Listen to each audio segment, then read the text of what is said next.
Welcome to another installment of Donning the Armor. This morning we will begin in Genesis chapter 44, verse 1. And he commanded the steward of his house, saying, Fill the men's sacks with food as much as they can carry, and put each man's money in the mouth of his sack. Also put my cup, the silver cup, in the mouth of the sack of the youngest, and his grain money. So he did according to the word that Joseph had spoken. So, once again, we're going to see Joseph testing and kind of playing some games with his brothers. And it's because he still does not yet trust them. Although he is overcome with emotion at seeing them, he still has not gotten over what they did to him. As soon as the morning dawned, the men were sent away, they and their donkeys. When they had gone out of the city and were not yet far off, Joseph said to his steward, Get up, follow the men, and when you overtake them, say to them, Why have you repaid evil for good? Is not this the one from which my Lord drinks, and with which he indeed practices divination? You have done evil in doing so. And now, of course, this part is actually not even remotely true. He might drink from that cup, but he does not practice divination. That is forbidden by God, and Joseph does not try to divine things. God reveals them to him. But the Egyptians did try to divine things. They had their magicians and their magi and things.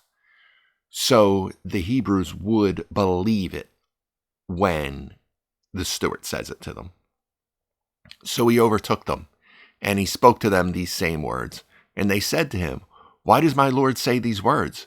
Far be it from us that your servants should do such a thing. Look, we brought back to you from the land of Canaan the money which we found in the mouth of our sacks. How then could we steal silver or gold from your Lord's house? So they're saying, look, we were honest the first time. Like, we found the money and we brought it back and paid you double because we gave you a gift and we paid for what we had already taken. We paid again. Why would we do something so stupid as to steal? Like, how could we do that? And then we see the words come out of their mouth that once came out of Jacob's mouth. With whomever of your servants it is found, let him die, and we also will be the Lord's slaves. Jacob said this to Laban about the idols. Whomever your idols are found, let them die. They were with Rachel. Now, does that mean Rachel died because he pronounced some curse on her? That's the Lord. The Lord wills who lives and dies and numbers their days. But I will say, it's always a reminder to watch what you say. Always watch what you say and how you say it. Your words matter. Words matter when they leave your mouth. As Jesus said, it's not what goes into a man that defiles him. It's what leaves his mouth that defiles him. Now you have these brothers saying, whoever of your servants has this cup, let them die. What if once again, like the money before, the cup actually is with one of you? What if, for whatever reason, it's a mistake and it ends up with you? Now you've said these words. Peter, all these others will depart from you, Lord, but I will never depart from you. Unless a little girl asks me, then I'm going to be scared. I'm going to say no. And I'm going to say no so many times that I am going to pronounce a curse upon myself. A lot of people misread that of it saying Peter curses. Peter's not saying F-bombs about not being a follower of Jesus. No, he's saying, may God strike me dead if I was ever a follower of that man. He's pronouncing a curse upon himself. And as we know from Luke, Jesus is walking by right as he's pronouncing that curse. Well, here you have the brothers doing the same thing, letting what is escaping their lips profane themselves by saying something hyperbolic in a way because they believe so much that it is not with them. But watch what you say. Just let your yes be yes and your no be no. You do not need oaths. You do not need the hyperbolic speech that these people keep falling into in the Old Testament. But anyway, verse 10. And he said, now also let it be according to your words. He with whom it is found shall be my slave, and you shall be blameless. So, the steward, not going past the die part, and that they will all be the Lord's slaves, going, okay, that's fine. But according to the words that you just spoke, if one of you have it, they will be my Lord's slave, and the rest of you shall be blameless and could go on your way. Then each man speedily let down his sack to the ground, and each opened his sack, so he searched. He began with the oldest and left off with the youngest. So he began, Stuart knows which one it's in, so he starts with the oldest, builds up their confidence as it continues to go through all of them, saying, so that they can all see that, hey, none of us have it, until he leaves off with the youngest, meaning he ends with the youngest. And the cup was found in Benjamin's sack. Then they tore their clothes, and each man loaded his donkey and returned to the city. So now they find out, no, Benjamin had it. And now what they just said, let the one die, which means let Benjamin die. Let the rest of us be your slaves. Now the steward said, that's fine. You all can go your way, but whoever has it will be a slave. Now Benjamin has to be the slave by their own words. Watch what you say. So Judah and his brothers came to Joseph's house, and he was still there. And they fell before him on the ground, basically saying, Joseph's still there. He hasn't left to go throughout Egypt on whatever business he has to do. And Joseph said to them, what deed is this that you have done? Did you not know such a man as I can certainly practice divination? So he's saying, do you not think someone so high up in Pharaoh's court can't use divination to find out whether or not you stole something from me? Which, once again, of course, he doesn't. And he didn't. He just tricked them. Which is actually what most diviners did. They didn't have any magical powers. Some used demonic forces, but most of the time, they just manipulated and lied to people and tricked them. Much like palm readers and stuff do in today's day now. Then Judah said, what shall we say to you, my lord? What shall we speak? Or how shall we clear ourselves? God has found out the iniquity of your servants. Here we are, my lord's slaves, both we and he also with whom the cup was found. So Judah's saying, God has found out our iniquity, which obviously God knows all, but he's basically saying this is the moment that God has decided to bring it full circle. We sold our brother. Now the Lord's giving us over as slaves, as we deserved. Is there anything we can possibly do to clear ourselves from what happened? But he said, far be it from me that I should do so. The man in whose hand the cup was found, he shall be my slave. As for you, go up in peace to your father. So he's saying, no, far be it from me to make all of you slaves. I just want the one who stole my cup. That's it. The rest of you can go in peace up to your father. I want to make sure my brother is protected, is really what Joseph's original plan was. He wants to get Benjamin and keep Benjamin safely from his brothers, who he does not trust. Then Judah came near to him and said, O my lord, please let your servant speak a word in my lord's hearings, and do not let your anger burn against your servant, for you are even like Pharaoh. So he's saying, let me speak openly to you, let me plead with you, and not have you be angry against me for doing so, because we understand that you basically are Pharaoh. What you say goes, and no one can stop you. That is how much authority you have over us. So let me please just speak a word. Please let me beseech you and beg for your mercy. My lord asked his servant, saying, have you a father or a brother? And we said to my lord, we have a father, an old man, and a child of his old age, who is young. His brother is dead, and he alone is left of his mother's children, and his father loves him. Then you said to your servants, bring him down to me, that I may set my eyes on him. And we said to the Lord, the lad cannot leave his father, for if he should leave his father would die. But you said to your servants, unless your youngest brother comes down to you, you shall see my face no more. So it was when we went up to your servant my father, and we told him the words of my Lord, that our father said, go back and buy us a little food. And we said, we cannot go down. If our youngest brother is with us, then we will go down, for we may not see the man's face unless our youngest brother is with us. Then your servant my father said to us, you know that my wife bore me 2 sons, and the one went out from me, and I said, surely he is torn to pieces, and I have not seen him since. But if you take this one also from me, and calamity befalls me, you shall bring down my gray hair with sorrow to the grave. So Judah's laying out everything that has happened. Basically saying, look, Lord, you asked us questions. We were honest. We were honest with you. We have done everything you have asked to this point.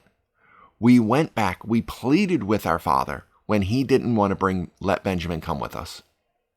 Now, therefore, I come to your servant, my father, and the lad is not with us, since my life is bound up in the lad's life. It will happen when he sees that the lad is not with us, that he will die. So your servants will bring down the gray hair of your servant, our father, with sorrow to the grave. For your servant became surety for the lad to my father, saying, if I do not bring him back to you, then I shall bear the blame before my father forever. So he's saying, you asked us to bring him down. You asked us, and I did so. But I only was able to do so by being myself the surety of my father. That I made a covenant with my own father that I would not come back without my brother. And that if some reason Benjamin didn't come back with me, that I would bear the blame with my father forever. For all time, it would be my fault, and the blame would be mine and mine alone. Now, therefore, please let your servant remain instead of the lad as a slave to the Lord, and let the lad go up with his brothers. For how shall I go up to my father if the lad is not with me, lest perhaps I see the evil that would come upon my father? So he's saying, keep me. Let me stay. I need to be the surety of my brother. I made the covenant with my father. I need to be the surety. I need to be the one to stay. Let my brother Benjamin go, that I be the one to take his punishment instead. I will be a slave in his place. I will give up all I have, and I will be your slave, so that he can go to my father, so my father can live happily. Let me be the one to be sacrificed in his place. So moving on to chapter 45. Then Joseph could not restrain himself before all those who stood by him, and he cried out, make everyone go out from me. So no one stood with him while Joseph made himself known to his brothers, and he wept aloud, and the Egyptians and the house of Pharaoh heard it. Spoke about stoicism before. Time and place. He left the chamber to go weep by himself last time, before the feast. Here, he might have said, everyone go out from him, that way he can reveal himself to his brothers by himself. But everyone could hear his weeping. Everyone could hear his grief. Everyone could hear his pent-up emotion. All the Egyptians in the house of the Pharaoh heard it. Time and place.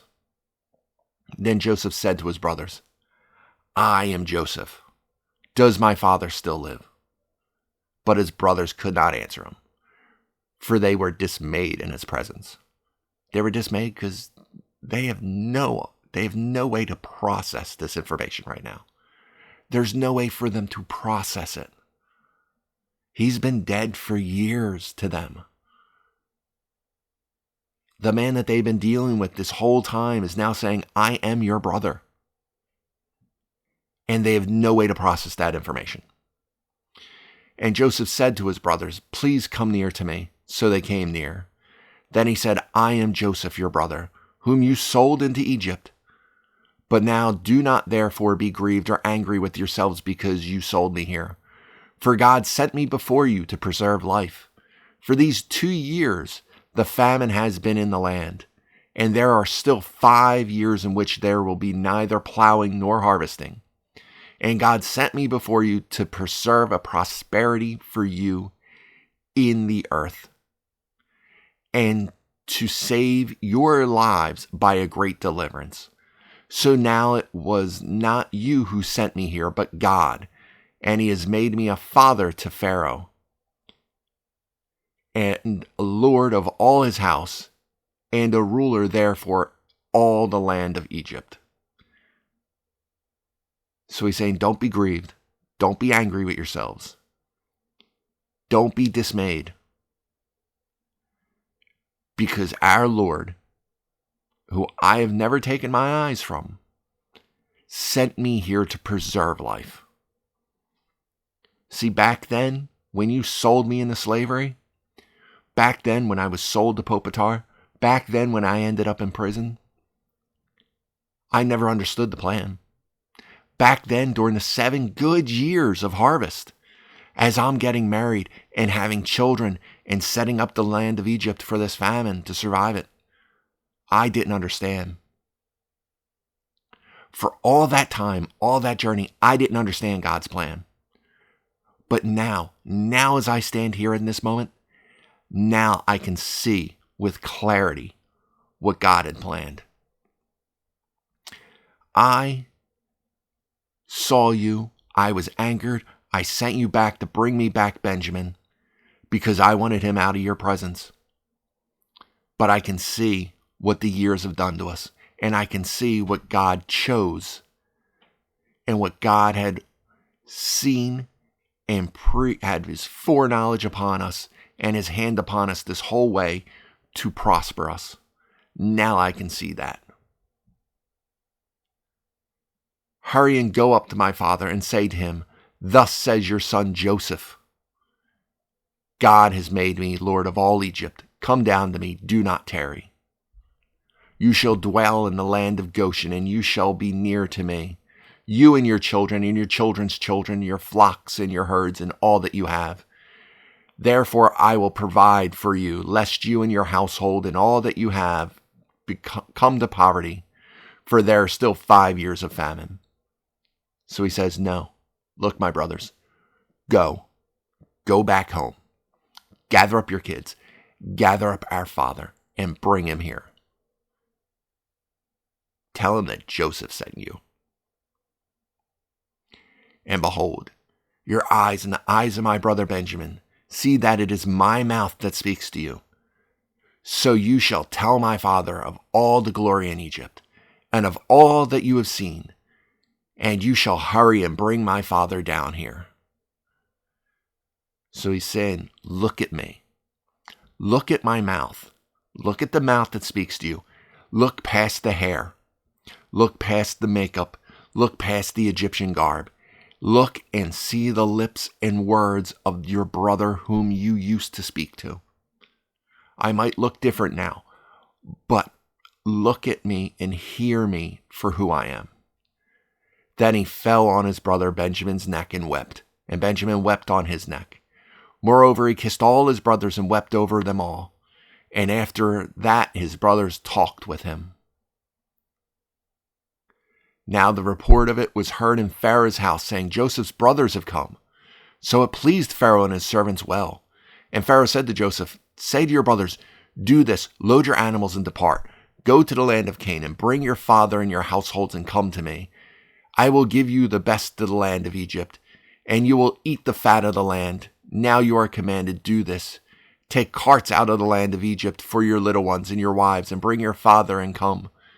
Also, do not be concerned about your goods, for the best of all the land of Egypt is yours." So respected was Joseph that the second Pharaoh heard that Joseph's brothers were here. He said, wait, I knew he was a Hebrew. I knew he had come out of here. His family's here during this famine? No. Tell them to come. Tell them to come right away. Take whatever you need to bring them here. You can take whatever you want. The best of all Egypt is yours. Then the sons of Israel did so, and Joseph gave them carts according to the command of Pharaoh, and he gave them provisions for the journey. He gave to all of them, to each man, changes of garments. But to Benjamin he gave 300 pieces of silver and 5 changes of garments. And he sent to his father these things, 10 donkeys loaded with the good things of Egypt, and 10 female donkeys loaded with grain, bread and food for his father for the journey. So he sent his brothers away, and they departed. And he said to them, see that you do not become troubled along the way.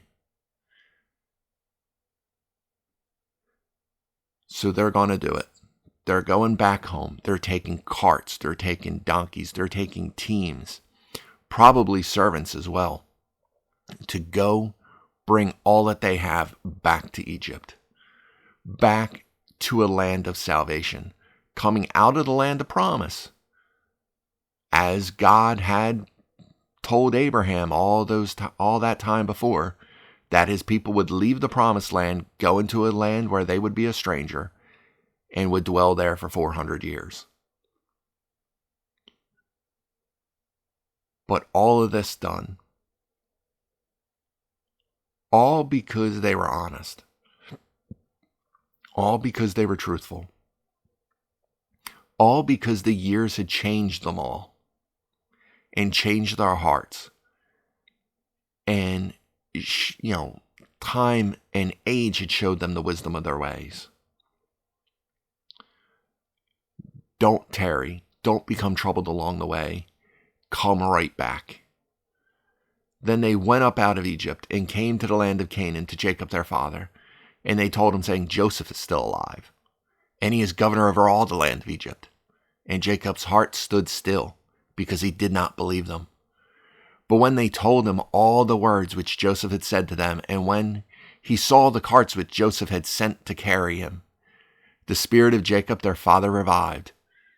Then Israel said, it is enough. Joseph my son is still alive. I will go and see him before I die. It said that they were dismayed. And we're told here that his heart stood still. And most of us have experienced that. When we hear something shocking, our heart skips a beat. Because we don't believe what we're seeing. We don't believe what we're hearing. Unfortunately, most of the time when we experience that, it's for a negative thing. Jacob's heart stood still when he lost Joseph. That's how most of us feel that. We feel a loss. We feel a terror come over us and our heart stands still. But here, Jacob's heart stands still out of a joy he never wished he could experience. I'm sure he prayed that everything was wrong and that Joseph was still alive. But how long ago would he have given that up? He was bereaved. He was grieved. He was heartbroken. His spirit was shattered because he lost Joseph. And nothing could pull him out of that for years. So hearing this, he did not believe them. And in part, he probably didn't want to believe them. He probably just still wished that, even though he wished Joseph was alive, he probably still didn't trust the word of his sons until he sees all of this stuff. And then he basically says, none of this stuff matters. Joseph, my son, is still alive. We went down there to escape a famine, to live where others are starving and dying. We went down there to survive. But none of that matters now. Nothing else matters now because my son is still alive.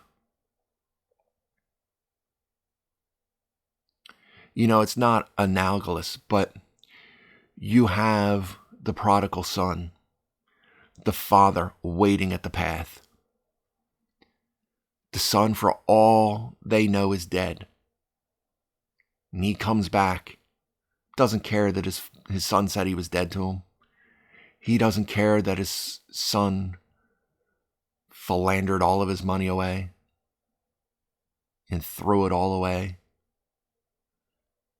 All that mattered that his son was back. And that's how Israel is right now. It doesn't matter what happened. It doesn't matter why he disappeared. It doesn't matter the circumstances. All that matters is that Joseph is back and that he can go to see him again. Like I said, it's not analogous because Joseph did not leave in the way the prodigal son left. Jacob is not God. But in this same way, we are told that the angels of heaven sing whenever a sinner repents and comes back to Christ, comes back in the reconciliation with God. It is enough that we become alive in Christ. Our works don't matter. We should have works. We should bear good fruit because of our reconciliation, because of our salvation, because of our born again spirit that has been dead.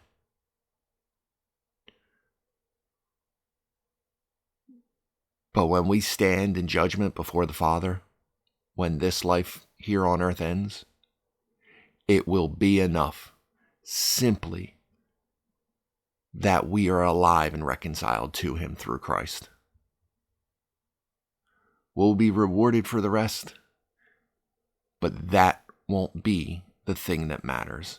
All that will be mattering is the fact that we are regenerated in salvation through Christ.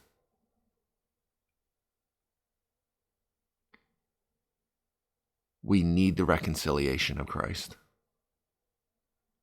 All else in life is detail.